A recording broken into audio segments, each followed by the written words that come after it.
Oi meninos, tudo bom com vocês? Eu espero que sim. Bom, na aula passada, no final da apostila, eu deixei 2 exercícios para vocês que são provas antigas da OAB que a gente vai corrigir agora, tá? Espero de coração que vocês tenham feito esses exercícios, tá bom? Vamos lá, a primeira é a de 2019.1, na tecelagem fio de ouro.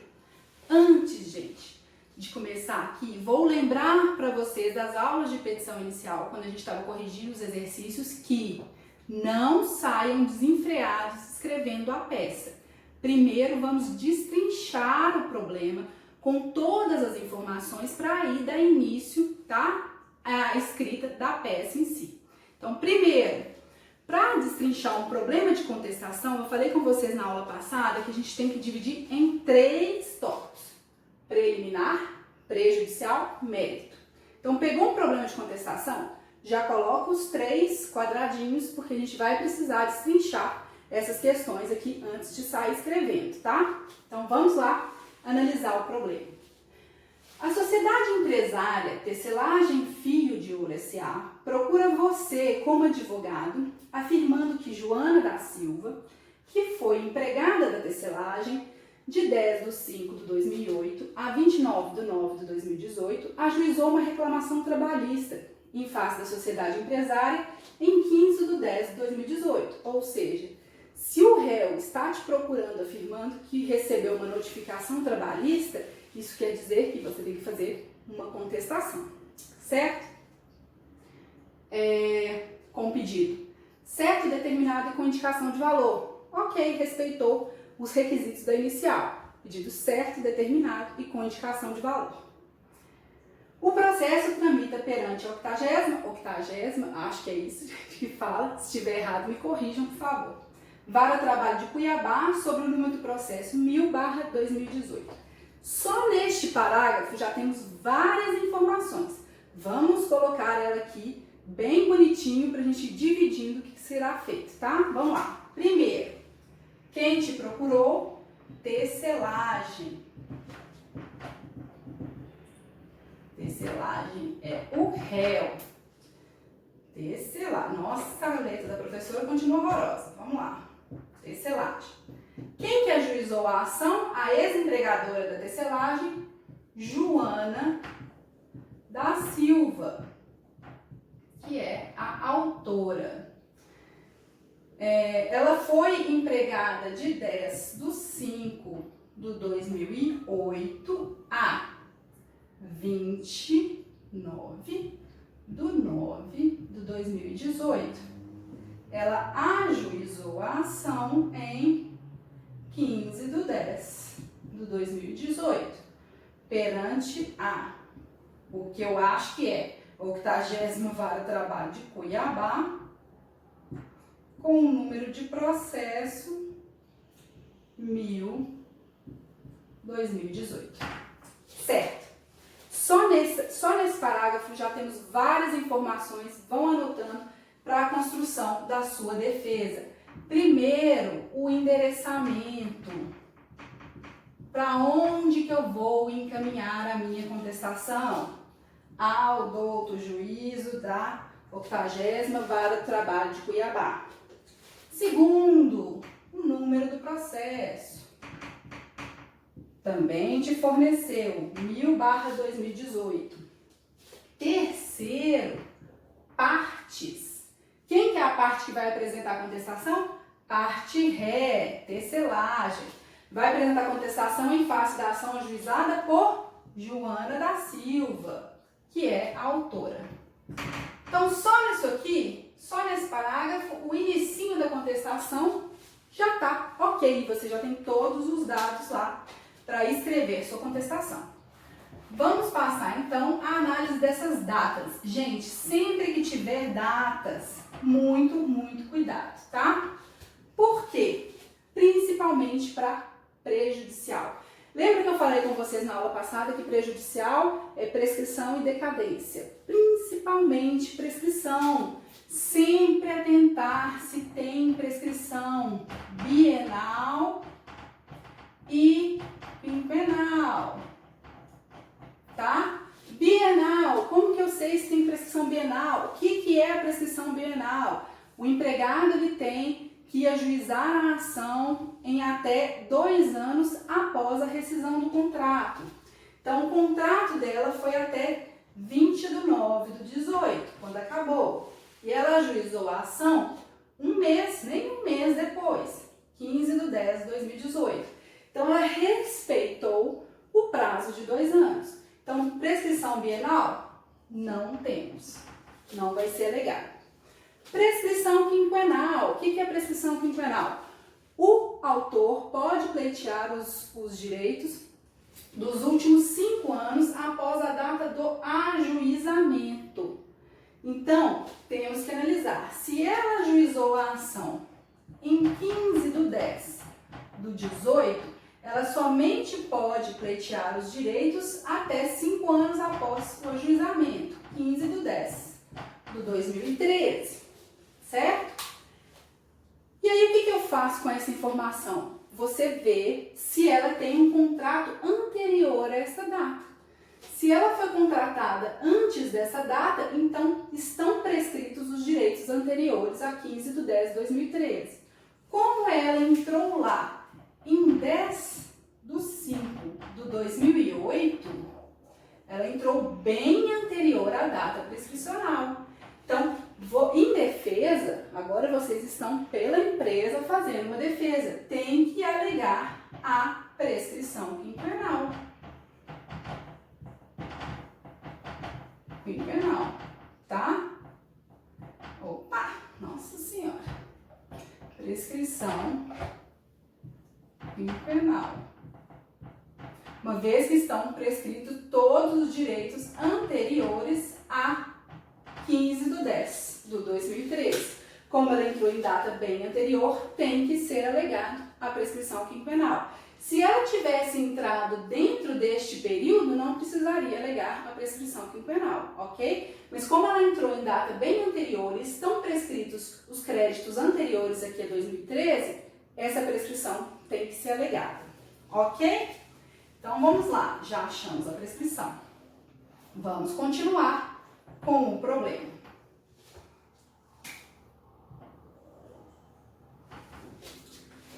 Joana requereu da ex-empregadora o pagamento de indenização por dano moral, alegando ser vítima de doença profissional, já que o mobiliário da empresa, segundo diz, não respeitava as normas de ergonomia. Então, primeira coisa do mérito que temos que ver, o dano moral. Disse ainda que a empresa fornecia plano odontológico gratuitamente, requerendo a sua integração para todos os fins como salário e utilidade. Outra coisa que ela requereu também, integração do plano odontológico.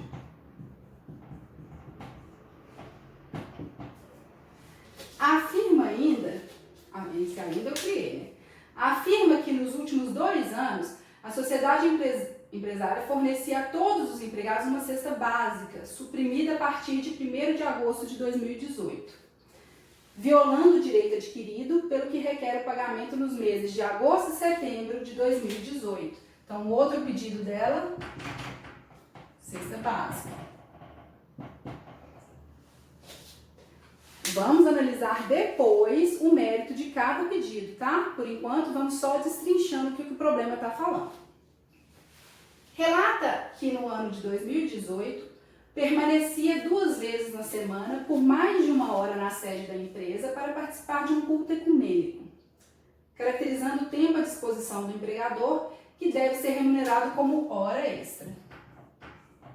Então, ela pediu aí a hora extra por participar de culto ecumênico. Joana afirma que foi coagida moralmente a pedir demissão, pois se não fizesse, a sociedade empresária alegaria dispensa por justa causa, apesar de ela não ter feito nada de errado. Assim, requereu anulação do pedido de demissão e pagamento dos direitos como sendo uma dispensa sem justa causa. Então, ela pediu anulação do pedido de demissão.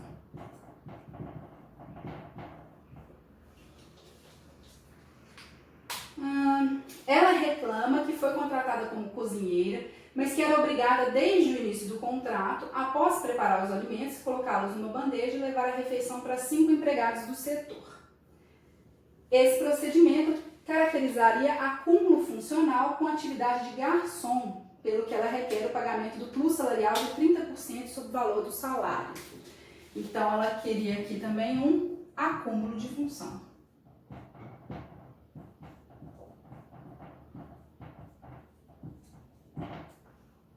Nossa Senhora!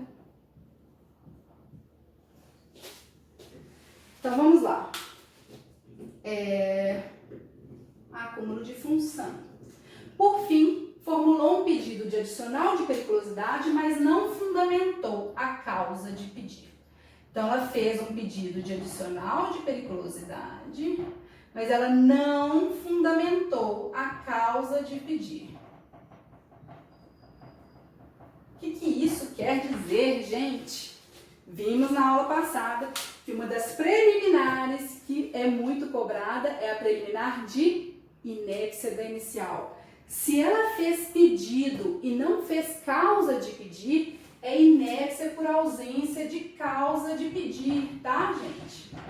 Então, vamos ter que alegar aqui em preliminar uma inépcia por ausência de causa de pedir da periculosidade. Vamos só terminar, então, o que o problema fala. Juntou com a petição inicial os laudos de ressonância da coluna, ressonância magnética da coluna vertebral, com o diagnóstico de doença degenerativa e com a cópia do cartão do plano odontológico que lhe foi entregue pela empresa na admissão. Juntou com a cópia da convenção coletiva, que vigorou de julho de 2016 a julho de 2018, no qual consta a obrigação dos empregadores fornecerem uma cesta básica para os colaboradores a cada mês. E como não foi entabulada a nova convenção, desde então advoga que a anterior prorrogou-se automaticamente. Vamos analisar isso. Por fim, juntou a circular da empresa que informava todos os empregados que eles poderiam participar de um culto na empresa, que ocorreria todos os dias ao final do expediente. A ex-empregadora procurou você. A ex-empregadora entregou a você o pedido de demissão, escrito de próprio punho, pela autora, e o documento com a quitação dos direitos de ruptura, considerando o pedido de demissão. Diante da situação, elabore a peça processual adequada aos interesses do seu cliente. Já sabemos que a peça processual vai ser uma contestação. Então, gente, depois de lido o problema, a gente vai começar a analisar as partes para poder colocar na estrutura da sua contestação, tá? Já vimos então que o endereçamento vai ser para a 80ª Vara do Trabalho de Cuiabá. O número do processo já está ok, já foi dado, 1000/2018. O réu, que é quem vai apresentar a contestação, já foi fornecido, tecelagem em fio de ouro. A peça é uma contestação com base no artigo 847 da CLT, em face da ação movida por Joana da Silva, já devidamente qualificada nos autos, pelos fatos e fundamentos que passa a expor. Primeira coisa, então, preliminar. Vimos que a preliminar vai ser por inépcia da inicial por ausência de causa de pedir, tá? Então, temos que requerer a extinção do processo sem resolução do mérito com relação a esse pedido do adicional de periculosidade, tá? Então, nessa preliminar, vocês vão colocar lá da inépcia, da inicial por ausência de causa de pedir, do pedido de adicional de periculosidade. Vocês vão requerer a extinção do processo sem resolução do mérito na forma dos artigos 330, parágrafo 1º, inciso 1 do CPC e o 485, inciso 1 do CPC, tá? Então, com relação a essa preliminar, já deixamos tudo certinho, vai ser o seu primeiro tópico de preliminar. vai ter que pedir a inépcia da inicial com extinção sem resolução do mérito em razão da ausência da causa de pedido. Prejudicial. Analisamos então se tinha prescrição bienal ou quinquenal, certo? E vimos que bienal não tinha, porque ela ajuizou dentro do prazo de 2 anos da extinção do contrato, mas tinha a prescrição quinquenal. Então, vocês vão ter que colocar no tópico 2 da prescrição o pedido que seja declarado, né, informando que a ação foi ajuizada em 15/10/2018, logo estão prescritos os direitos anteriores a 15/10/2013, conforme previsão do artigo 7º, 29 da Constituição da República Federal de 88, o artigo 11 da CLT e a súmula 308 do TST. Então, prejudicial, já está ok o seu tópico. Agora, vamos para a análise do mérito, que é o que vai dar um trabalhinho maior, tá? Então, deixa eu apagar aqui para vocês, porque vamos destrinchar cada pedido para ver o que será contestado. Então, lembrando que na estrutura da sua inicial, que começa pelo endereçamento, tá ok? O número do processo, tá ok? Qualificação das partes, né? E a ação, né, que vai ser a contestação, já tá ok. Ó, tá parecendo aquela música, né? Tudo tá ok. Preliminar, já vimos a preliminar, tá ok. Prejudicial, tá ok. Agora sim, vamos passar à análise do mérito, tá? Dos pedidos em si. Vamos lá, gente. Primeiro pedido, dano moral. Ela fala, deixa eu voltar aqui para vocês. Ela fala neste pedido o seguinte: Joana requereu da ex-empregadora indenização por dano moral. Então vamos lá, vamos analisar cada um. Indenização por dano moral, alegando ser vítima de doença profissional, já que o mobiliário da empresa, segundo diz, não respeitava as normas de ergonomia. Bom, aí vem e fala que na inicial ela junta laudo de ressonância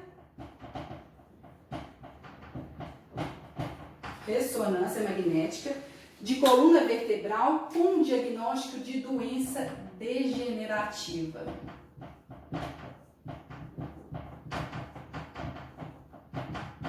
Ou seja, gente, doença degenerativa é uma doença que é da própria pessoa, a pessoa mesmo que desenvolve, que vai desenvolvendo, não é relacionado ao trabalho, nem é relacionado às condições do trabalho, tá? Então, neste caso, esse fato dela ter juntado esse laudo é a sua deixa para poder contestar esse pedido, tá? Então, na contestação, vocês vão falar o seguinte: doença degenerativa não é considerada doença do trabalho, não é considerada doença profissional.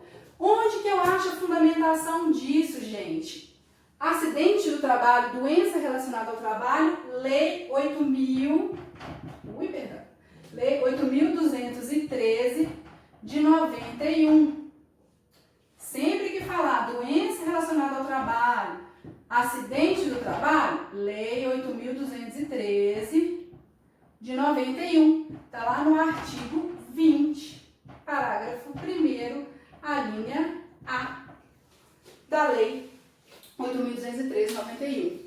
Então, gente, a contestação com relação a esse pedido, lembrando sempre o que vocês têm que fazer, aquele silogismo bacana que a gente aprendeu no inicial, né? Fato, direito, conclusão. Fato: a autora requereu o pagamento de indenização danos morais, alegando que possui doença profissional. Deixa eu voltar aqui no problema para falar para vocês direitinho. Alegando ser vítima de doença profissional, já que o mobiliário da empresa não respeitava as normas de ergonomia. Fato, né? A gente aprendeu isso. Fato. O que é o direito? Não faz jus ao pleiteado, uma vez que, conforme laudo médico... Gente, peraí, perdi. Conforme laudo médico juntado aos autos, a lesão na coluna é em face de uma doença degenerativa. Conforme dispõe o artigo 20, parágrafo 1º, a linha A da Lei 8.213/91, doença degenerativa não é considerada doença profissional. Sendo assim, requer a improcedência do pedido. Conclusão vai ser sempre pela improcedência, tá? Conclusão do mérito é sempre pela improcedência, ok? Então, passamos pelo primeiro pedido de dano moral. Vamos lá para o segundo pedido. Integração do plano odontológico. O que ela fala?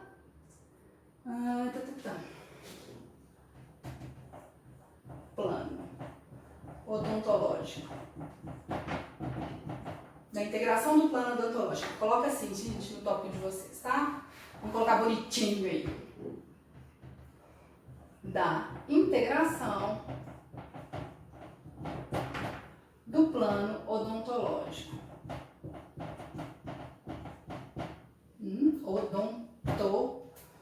Odontológico.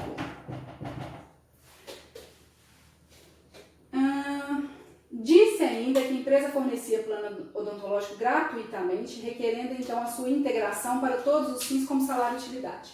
Então, primeiro, o que vai ser o seu fato? A autora requereu a integração do plano odontológico fornecido gratuitamente, alegando ser salário e utilidade.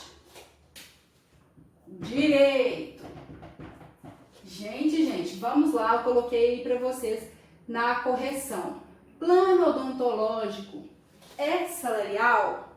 Não, gente, está lá no rol do 458 da CLT, tá? De benefícios que não são salariais, tá? E o parágrafo 5º. Então, o plano odontológico, assistência à saúde, não é salarial, tá? Então, como que vocês vão contestar? Falamos o fato que ela requereu. Contudo, não faz jus ao pleiteado, uma vez que, conforme estipula o artigo 458, parágrafo 2º, inciso 4º e parágrafo 5º da CLT, o plano odontológico não caracteriza salário e utilidade, não podendo ser integrado na remuneração obreira, tá? Por fim, requer a improcedência do pedido. Ok? Certinho aí, gente? Então, esse é a integração do plano odontológico. O próximo, cesta básica. O que ela falou nas cestas básicas? Eu tenho que sempre voltar aqui com vocês, né? Vamos lá. Afirma que, nos 2 últimos anos, a sociedade empresária fornecia a todos os empregados uma cesta básica mensal, que foi suprimida a partir de 1º de agosto de 2018. Então, 1º de agosto de 2018 passou a não ter mais cesta básica, violando o direito adquirido, pelo que requer o pagamento dos meses de agosto e setembro, né, que foi quando ela saiu, de 2018. Lá no final do exercício, te fala que ela juntou juntou ainda cópia da convenção coletiva que vigorou de julho de 2016 a julho de 2018. Então, a CCT foi de julho de 2016 a julho de 2018, no qual consta a obrigação dos empregadores de fornecimento da cesta básica aos seus colaboradores.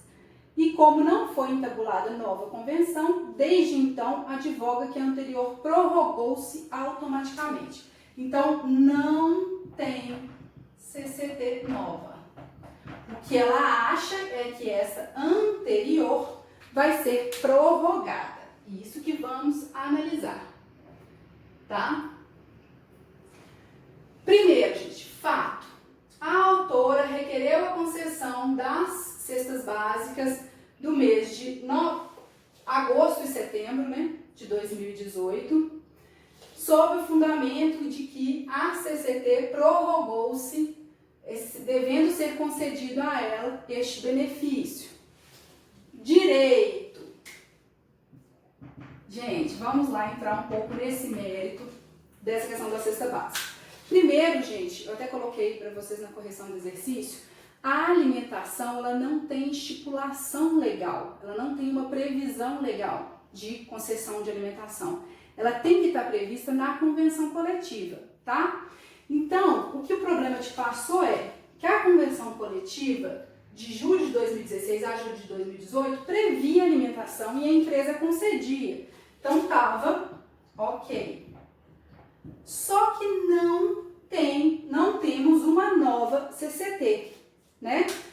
E o que acontece, gente? Por não ter uma nova CCT, a empresa não é obrigada a conceder essa cesta básica. Por quê, gente? Está lá no artigo 614, parágrafo 3º da CLT, tá? Que a CCT ela não pode ser aplicada em prazo superior a 2 anos, tá? E ela não pode ter ultratividade. O que é isso, gente? Ela não pode ser aplicada para prazos além destes 2 anos que ela já tinha sido respeitada. Então, não tem essa que a gente chama de ultratividade, tá? Então, uma vez que a CCT teve aqui seu prazo de 2 anos, ela não pode ser aplicada por prazo superior a 2 anos, tá? Então, não cabe essa ultratividade. Então, vocês vão contar o fato e o que vai ser o direito. Não faz jus a autora ao pleiteado, uma vez que, em razão do que estipula o 614, parágrafo 3º da CLT, a CCT, que com vigência de 7 de 2016 a 7 de 2018, já obedeceu o prazo máximo de 2 anos, não podendo ser prorrogado esse prazo, não cabendo a ultratividade da sua aplicação. Sendo assim, requer a improcedência do pedido. Certo? Fato, direito, conclusão. Ok? Lembrando sempre que vocês podem mesclar aí fato, direito, conclusão, desde que fique bem lógico, bem fácil de entender, tá? Vamos para o próximo pedido. Horas extras. Vamos lá no fato.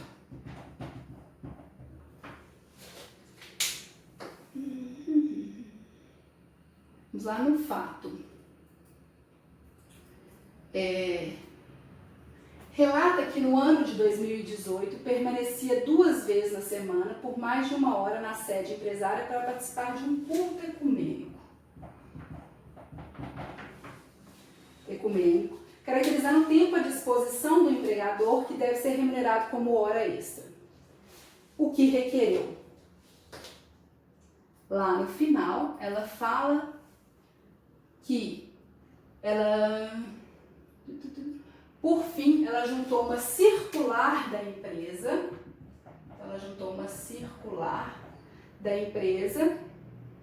Que informava a todos os empregados que eles poderiam participar do culto na empresa que ocorria todos os dias no fim do expediente. Ok, vamos voltar lá. Tempo à disposição, então, por culto ecumênico. Fato. A autora informou na sua petição inicial, ou argumentou na sua petição inicial, que participava de culto ecumênico na empresa 2 vezes por semana, não é isso, gente? Eu tenho que ficar voltando. Calma, a gente vai dar certo. Então, vamos lá. A autora afirmou que no ano de 2018 participava 2 vezes na semana, por mais de 1 hora, na sede da sociedade empresária, de um culto ecumênico, fato pelo qual pleiteia o pagamento de horas extras. Esse é o fato. Direito. Gente, com a reforma trabalhista,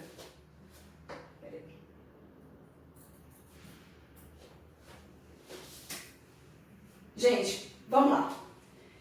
Fato. Então, ela fala lá que ficava nas dependências da empresa pleiteando hora extra em razão do culto ecumênico. Direito. Participação de culto ecumênico, desde que seja, ou prática religiosa, como está no artigo 4º da CLT, não configura tempo à disposição, desde que seja por vontade do empregado, tá? Está lá no artigo 4º da CLT, no parágrafo 2º, tá? Então, e conforme o documento que ela mesmo juntou, eles poderiam participar desse culto ecumênico, não era obrigatório, né? Então, vocês vão falar no fato que ela pleiteia o pagamento das horas extras no direito. Contudo, não faz jus à autora, uma vez que, conforme circular juntada pela própria obreira na sua petição inicial, a participação no culto ecumênico era de escolha, me fugiu a palavra aqui agora, era de escolha do próprio empregado. Sendo assim, não faz jus às horas extras pleiteadas, uma vez que o artigo 4º, parágrafo 2º da CLT prevê que não será tempo à disposição práticas religiosas dentro da empresa. Portanto, requer a improcedência, conclusão, pela improcedência do pedido. Certinho, gente? Vocês podem alterar aí, escrever da forma que vocês acharem mais adequado, desde que sempre tenha fato, o direito, sempre colocando o direito, tá? E a conclusão. Então, cesta básica, ok. Então, já fizemos dano moral, integração, plano de saúde, cesta básica, hora extra. Agora vamos para a anulação do pedido de demissão. Ou reversão do pedido de demissão, tá?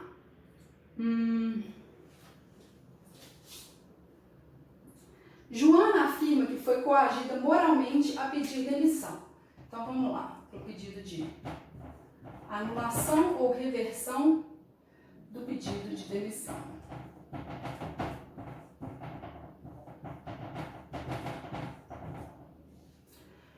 Fato. Joana fala que foi coagida.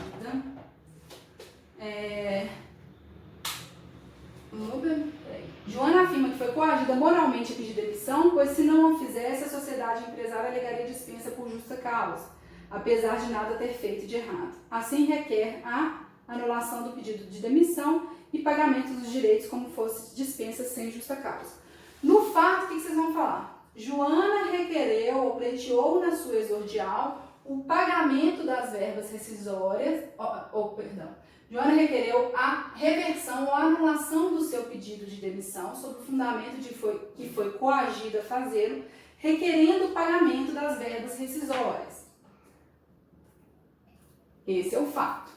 Vamos para o direito. O que o problema te fala? A empresa te entregou aqui um documento, certo? A ex-empregadora entregou a você, decide mais, o pedido de demissão escrito de próprio punho, próprio punho. E o documento de quitação de todas as verbas da rescisão como pedido de demissão. Bom, vamos lá.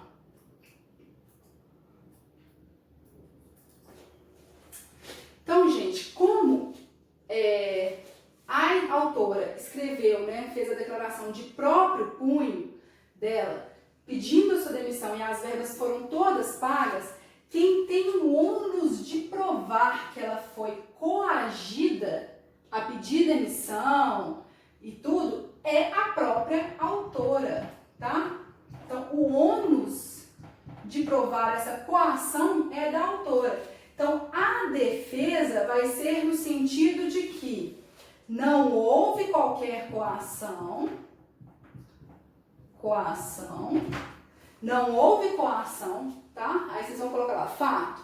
Aí vem, não faz jus a autora ao pleiteado, uma vez que não houve qualquer coação por parte da empresa, sendo certo que o seu ônus de provar o vício de consentimento, né, que é a coação no caso, é da autora, conforme artigo 818 da inciso 1, 818 da CLT, inciso 1, e o 373, inciso 1 do CPC de 2015. CPC de 2015. Tá? Então, no direito, o que vocês vão falar? Que a autora não foi coagida a pedir demissão, sendo certo que o ônus de provar esse vício de consentimento é da própria obreira, do qual ela não se desvencilhou, conforme o artigo 8181 da CLT e o 3731 do CPC de 2015, tá? Então, neste caso, como não tem nenhuma outra informação do que ocorreu na situação, a gente vai pelo ônus de prova, tá? A autora não se desvencilhou do ônus dela de provar eventual coação aí na dispensa. Então, não houve coação. Sendo assim, requer a improcedência do pedido, tá? Então, vamos para a próxima, para o próximo pedido. Acúmulo de função.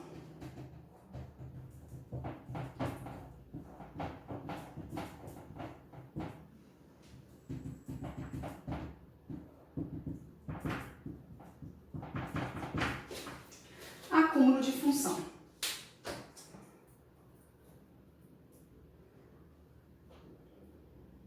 Vamos lá para o que o problema falou, né? Ela reclama que ela foi contratada como cozinheira, mas que ela era obrigada desde o início do contrato, após preparar os alimentos, colocá-los numa bandeja e levar a refeição para 5 empregados do setor.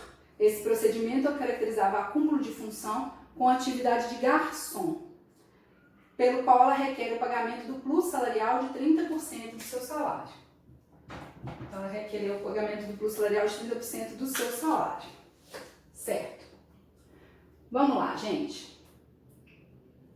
Então, fato. A autora requereu o pagamento do plus salarial de 30% do seu salário, alegando que acumulava funções, informando que foi contratada como cozinheira, mas que deveria levar a refeição para 5 empregados, cumulando a função de cozinheira com a de garçom, requerendo assim o pagamento do plus salarial. Direito. Gente, antes de entrar aí no direito, eu vou falar com vocês, eu coloquei até para vocês aí na apostilinha, a questão do acúmulo de função. Não, é diferente acúmulo de função com desvio de função, tá? Acho que eu deixei até para vocês, isso. O acúmulo de função é quando o empregado foi contratado para exercer uma função e ele está acumulando outras atividades, tá? Que demandem até um esforço assim, maior de tempo, de desgaste desse empregado para ele desenvolver todas essas atividades, tá?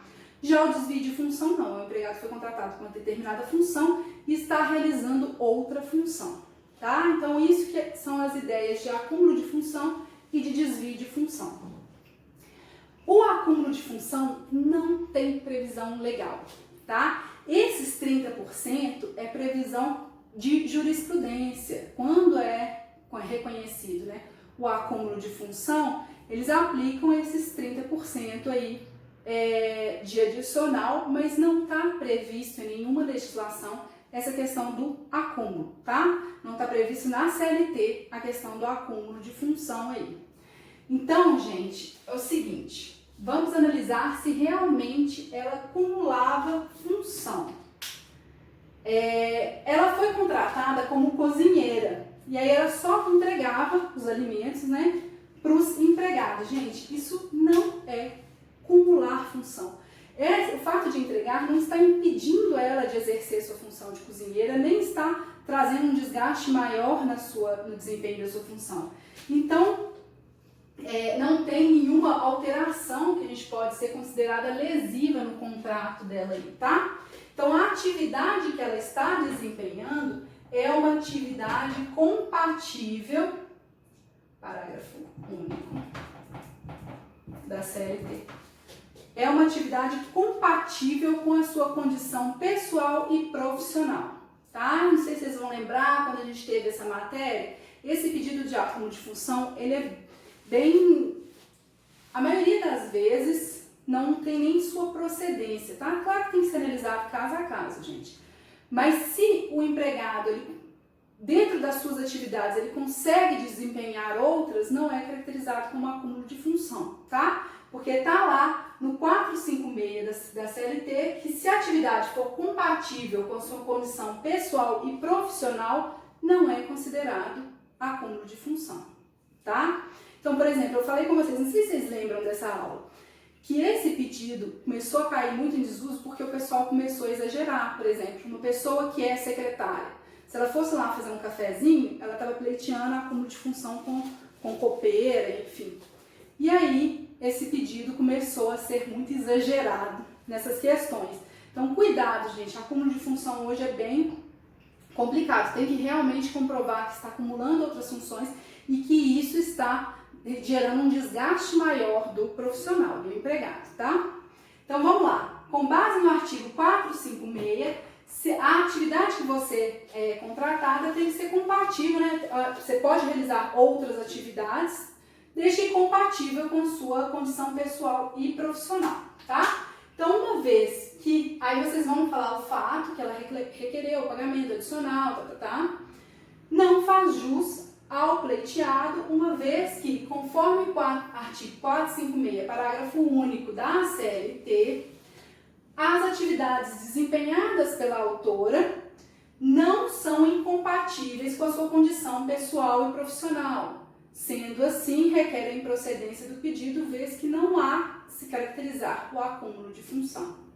Ok? Certinho? Qualquer dúvida me mandem aí, tá? Vamos lá. Acúmulo de função, ok. Adicional de periculosidade. Eu vou colocar aqui para vocês, porque eu entendo... Adicional de periculosidade. Chega de adicionar. Periculosidade.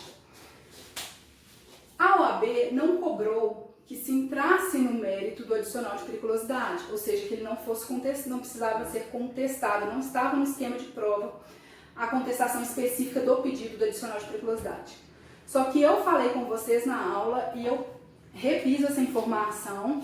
Sempre que vocês tiverem preliminar, sempre entrem no mérito do pedido, tá? Porque uma vez ultrapassada essa preliminar, suponhamos, gente, que num caso, isso eu estou ensinando para vocês na vida prática de vocês, suponhamos que o juiz entenda que não teve uma ausência de causa de pedir, ele vai analisar o mérito, tá? Então, todo pedido de preliminar, sempre vamos atacar esse pedido no mérito, tá? Então, gente, vamos lá. Por mim, colocaria na contestação adicional de periculosidade. Aí fala que no problema é que ela só requereu o adicional de periculosidade, não fala mais nada, né? Que ela só colocou no rol de pedidos. Então, o que a gente vai falar? Fato. A autora autora requereu a condenação da ré no pagamento do adicional de periculosidade. Direito. Não faz jus a obreira ao pleito requerido, uma vez que as atividades desempenhadas pela autora não estão previstas no artigo 193 da CLT e nem na NR 16. Sendo assim, requer a improcedência do pedido. Muito simples, muito direto, tá, gente? Por mim, contestava esse pedido também. Só falando isso, que não faz jus porque não está previsto porque as atividades dela não estão elencadas lá no artigo 193. Lembra, gente? Vamos rever aí essa matéria, tá? Quais que são as atividades que dão direito ao adicional de periculosidade, tá bom? Então, ok. Passamos por todos os pedidos. Depois dos pedidos, então, temos que entrar em honorários, tá? Eu acho também que a OAB, agora eu não me lembro direitinho, que a OAB não colocou também como espelho de prova a questão dos honorários, mas sempre peçam, tá? Sempre peçam honorários. Então, vai requerer a condenação da autora ao pagamento dos honorários conforme o artigo 791-A da CLT. Aí, vamos para os pedidos. Gente, nos pedidos, sempre vocês têm que voltar em preliminar, prejudicial e depois requerer a improcedência dos pedidos. Então, nos pedidos, vocês têm que... Aí você vai colocar lá 2 pedidos. Diante do exposto, requer o acolhimento da preliminar suscitada, declarando o pedido de adicional de periculosidade extinto sem resolução do mérito, conforme o fundamento e tal. Requer o acolhimento da prescrição, dos direitos anteriores a... Agora eu não vou lembrar, 15/10/2013, acho que é isso, né? 15/10/2013. E no mérito requer que sejam julgados os improcedentes os pedidos de dano moral, integração, cesta básica, hora extra, anulação do pedido de demissão, acúmulo de função e adicional de periculosidade. Ok? Então, nos pedidos sempre tem que entrar nas preliminares, na prejudicial e no mérito. Ou se você tiver com pés, no mérito requer a improcedência de todos os pedidos da exordial. Pronto. Aí, temos que pedir a produção de provas. Aquele textinho bacana que vocês já estão decorando já. Requer a produção de todos os meios de prova em direito admitidos, em especial documental, testemunhal, depoimento pessoal, enfim. Nestes termos, pede deferimento, local, data, né? Data, local, nome do advogado, inscrição na OAB. É isso, gente. A estrutura da contestação é essa.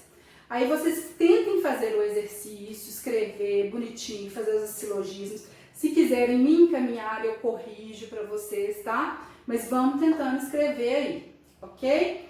Vamos passar para análise. Acho que eu vou dividir em 2 vídeos, eu já volto para a gente poder analisar o próximo exercício, tá bom?